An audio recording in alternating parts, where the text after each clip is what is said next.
ज्ञान और भक्ति का क्या अंतर है, ये गरुड़ जी ने पूछा था। गरुड़ को महान ज्ञानी माना जाता है। गरुड़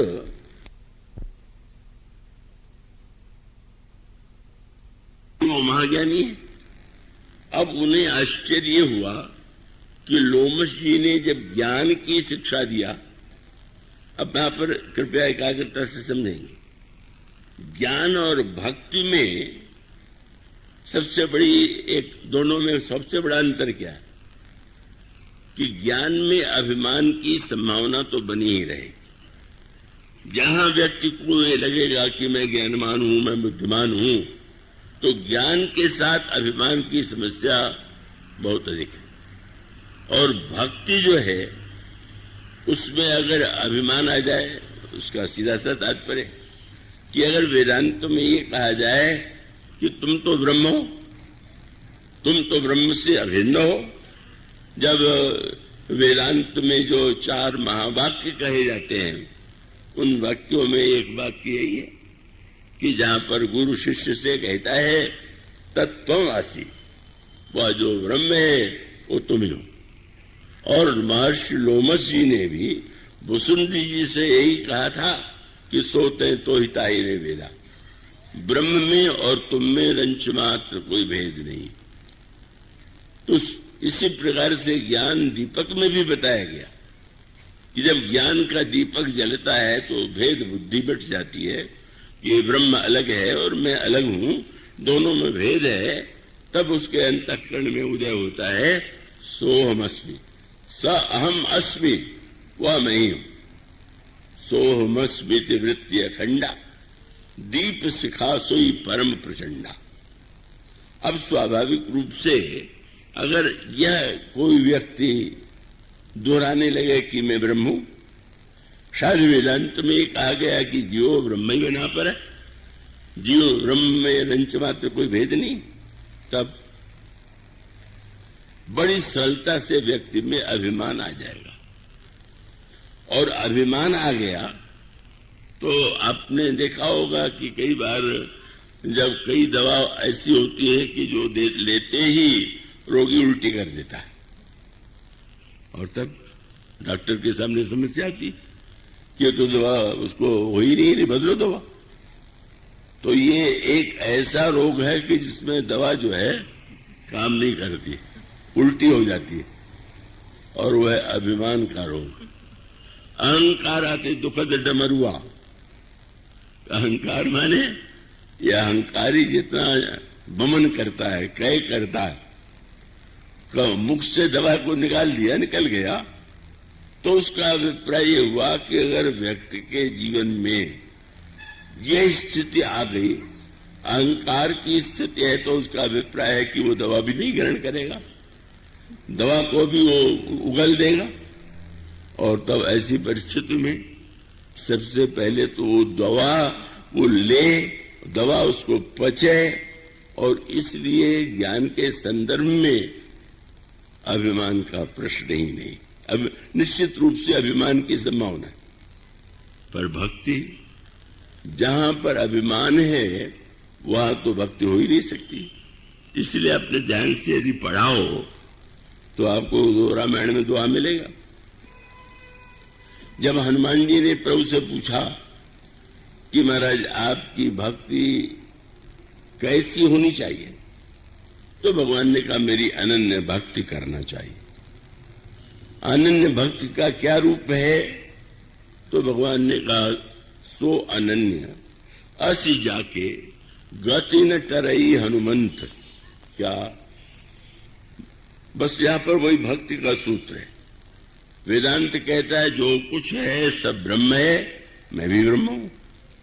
भगवान ने हनुमान जी से कहा तुम ये मानो कि सब कुछ भगवान है, पर मैं दास हूं।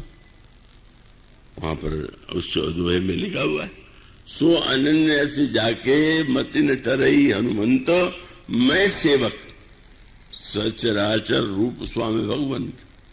सारा संसार भगवान का रूप है और मैं सेवक हूं। तो देखिए प्रभु ने जो बात कही तर्क से तो सही नहीं जान पड़ती। क्यों? अगर सारा संसार ब्रह्म है तो वो व्यक्ति जो कहने वाला है वो भी संसार में एक है और वो भी ब्रह्म है।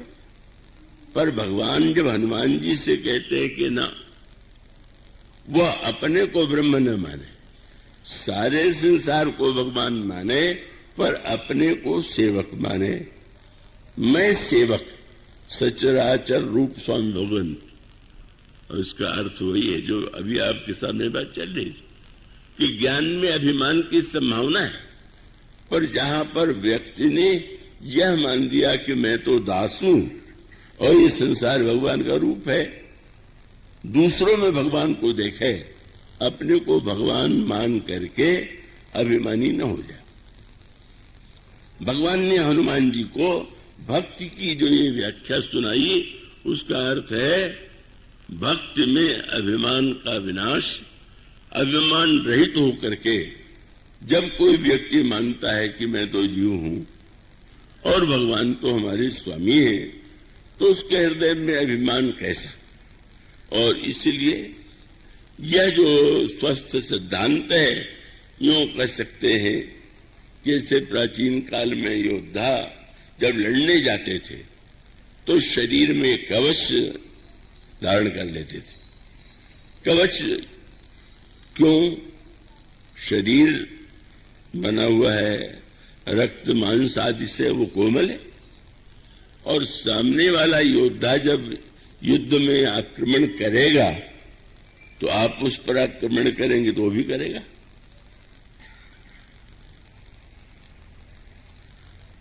उस पर करेगा तो उसका अगर शस्त्र शरीर पर लगा तो शरीर से रक्त बहेगा या कटेगा। तो जैसे प्राचीन काल में एक ऊपर से जिसको कवच बख्तर कहा जाता था पुराने समय में, उसको योद्धा पहन लेते थे और बड़ा कठोर होता था। तो मानो ये जो व्यक्ति के जीवन में कवच है, अगर कोई भक्ति करना चाहता है तो उसको एक कवच ऐसा धारण करना चाहिए कि जो अभिमान से उसकी रक्षा करे। और तब भगवान का तात्पर्य ये था कि यह कवच क्या है, जहां हम यह माने कि मैं तो दास हूं, मैं स्वामी नहीं हूं, मैं ब्रह्म नहीं हूं, मैं भगवान नहीं हूं, तो मानो इस धारणा में जब व्यक्ति स्थित हो जाता है तो ऐसी स्थिति में स्वाभाविक रूप से अभिमान के द्वारा वो उसका विनाश नहीं होता। इसलिए भगवान शंकर ने जब भेजा भुसुंडी के पास तो उसका अभिप्राय कि मैं महान ज्ञानी हूं, मैं भगवान विष्णु का वाहन हूं, मैं सर्वश्रेष्ठ हूं और मैंने लंका के युद्ध में श्री राम को भी मुक्त किया है। अगर ये अभिमान होगा तो क्या सुनोगे और क्या तुम्हारा समाधान होगा। अगर उससे तुम मुक्त होना चाहते हो तो एक मूल अंतर जो कल बताया गया था, ज्ञान का अभिप्राय है तत्व की खोज, और भक्ति में तत्व की प्रधानता न होकर के रुचि की प्रधानता है। अब कल तो बड़े विस्तार से उसी की चर्चा की गई थी। इसका अभिप्राय दृष्टांत के रूप में यूं कहें कि जितने गहने हैं वो सब सोने के, पर सोने के होते हुए भी गहने का वो ये आवश्यक नहीं कि जो व्यक्ति खरीदने जाए का वो व्यक्ति ये मान करके लेने लगे गहने को कि ये सब सोने के हैं। वो तो सोना उसको चाहिए तो उसकी आंखों को जो सुंदर लगे और जिस अंग में वो सोना पहनना चाहता है। अगर वो गले में चाहता है तो हार चाहिए, अगर हाथ में चाहता है तो उसे कंकड़ चाहिए। तो यूं कह सकते हैं कि एक में सत्य तो यही है कि सोना तत्वतः वो सोना। वो व्यंग में कथा कही जाती है कि किसी के पास गणेश जी की मूर्ति थी सोने की और चूहे की मूर्ति भी सोने की।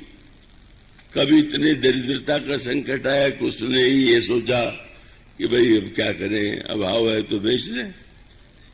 और बेचने जब गया तो जो लेने वाला शराब था उसने ये कहा, संयोग से गणेश जी और चूहे का जो तौल था बिल्कुल बराबर था। और जब उसने दोनों का दाम बराबर बताया तो ग्राहक बिगड़ गया, तुम इतने बुरे व्यक्ति हो कि कहाँ गणेश जी और कहाँ चूहा, दोनों के दाम बराबर बता रहे हो। तो उसने कहा, मैं गणेश जी और चूहा नहीं खरीद रहा हूं, मैं तो सोना खरीद रहा हूं। सोना जो है उसमें कोई अर्थ नहीं है, वो तो तौल के जानता है। स्वर्ण मानो धातु है और आभूषण माने, स्वर्ण को हम आभूषण के रूप में धारण करके आनंदित होते हैं, गौरव का अनुभव करते हैं। तो इसके लिए एक शब्द कहा गया था कि ज्ञान में तत्व की प्रधानता है और भक्ति में रुचि की प्रधानता है। भोजन है, अब अगर कोई भोजन की व्याख्या ये कह के करने लगे कि सारी मिठाइयां घी में बनी हैं या चीनी है या ये है, तो इससे तो समाधान नहीं होता। आपकी जिह्वा को जो स्वादिष्ट लगता है वो आपके लिए रुचि रहे, रुचिपूर्ण है। और इसका अर्थ ये है कि ज्ञान का जो तत्व है और भक्ति का जो भाव है और जिस भाव में रुचि की प्रधानता है, इसलिए अगर ब्रह्म मिलेगा तो सबको एक जैसा, निराकार ब्रह्म की अनुभूति होगी तो एक जैसे, पर साकार की भगवान राम लंका युद्ध करके लौटे, अब अयोध्या के इतनी बड़ी संख्या में नागरिक स्वागत करने के लिए उमड़ पड़े और सभी चाहते हैं, आज भी जैसे होता है कोई बड़ा व्यक्ति आ जाए तो लोग और पास जाना चाहते हैं। अयोध्या के सारे नागरिक उमड़ आए, लेकिन अब लगा कि हम विमान तो दूर है, पर गोस्वामी जी ने कहा कि प्रभु ने एक अनोखा खेल किया। क्या बोले, प्रेमातुर सब लोग निहारी, कौतुक कीन कृपाल खरारी। भगवान ने कौतुक किया, क्या बोले, अमित रूप।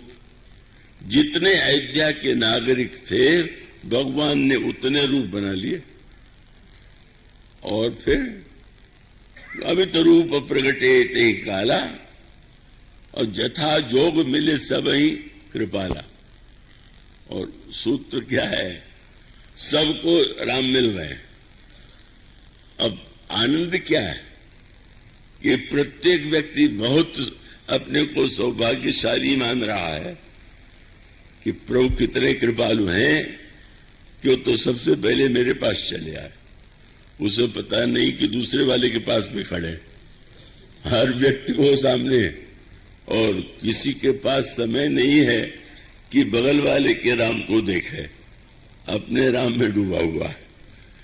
और गोस्वामी जी से पूछा गया कि सबको श्री राम एक ही जैसे मिले? बोले नहीं, जो जी भांति रहा अभिलाखी।